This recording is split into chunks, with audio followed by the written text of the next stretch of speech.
বলছি আপনার কি রাস্তা পার হতে অসুবিধা হচ্ছে? আমি পার করিয়ে দেবো? না না, আমি পার করছি। না না, ভয় নেই কোনো। চলুন, রাস্তা পার করিয়ে দিচ্ছি আপনাকে। ঠিক আছে।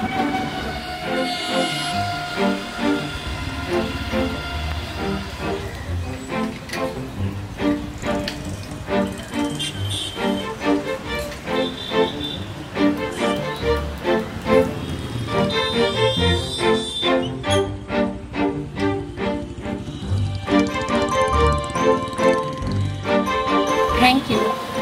তুমি একা একা বাড়ি ফিরতে পারবে তো? হ্যাঁ, আমি রোজ একাই যাই। আসলে আজকে একটু ট্রাফিকটা বেশি, তাই আমার রাস্তা পার হতে অসুবিধা হচ্ছে। ও আচ্ছা আচ্ছা।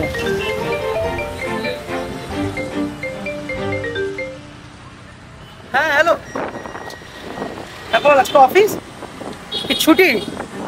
ঠিক আছে, মিটিং হচ্ছে না? আচ্ছা আচ্ছা, নে তাহলে আর কি করা যাবে। চল তাহলে কালকে দেখা হচ্ছে। ওকে ওকে, টাটা।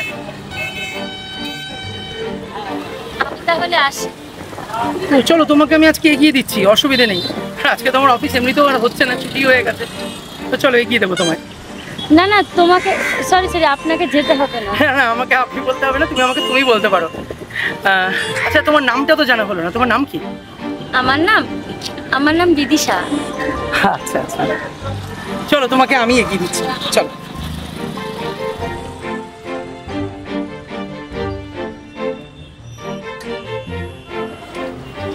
কাকু, দুটো লস্যি দেব।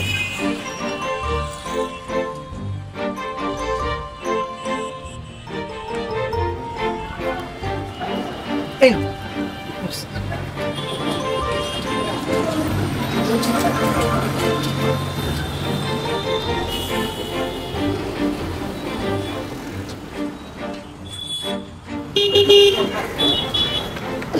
আমি করে দিচ্ছি।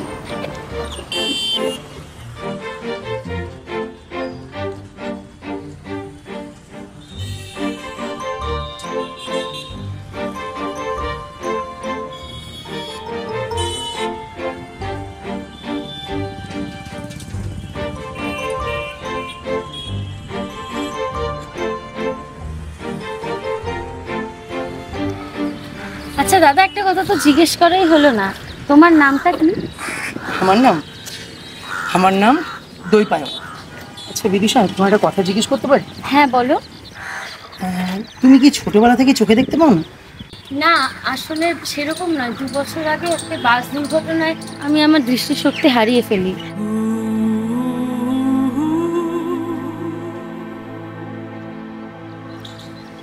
কি হলো, কোথায় গেলে? কিছু হয়েছে?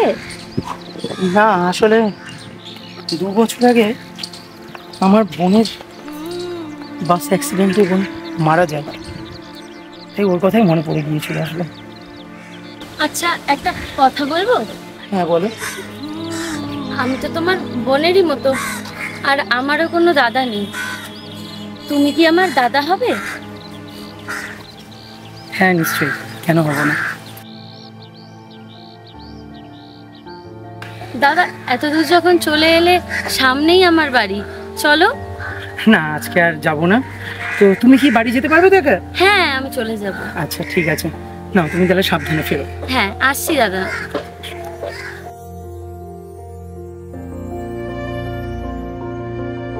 কথায় আছে, ঈশ্বর যেমন একদিকে সব কিছু কেড়ে নেয়, অন্যদিকে আবার ফিরিয়েও দেয়। দৈপায়ন তার নিজের বোনকে হারিয়ে একজন বোন পেল। এই গল্পের মাধ্যমে আমরা এইটুকু বোঝানোর চেষ্টা করেছি যে কখনো বিশ্বাস হারাবেন না, কারণ ভরসা দেওয়ার মতো কেউ না কেউ আপনার পাশে সবসময় আছে, কখনো সামনে, আবার কখনো আপনার আড়ালে।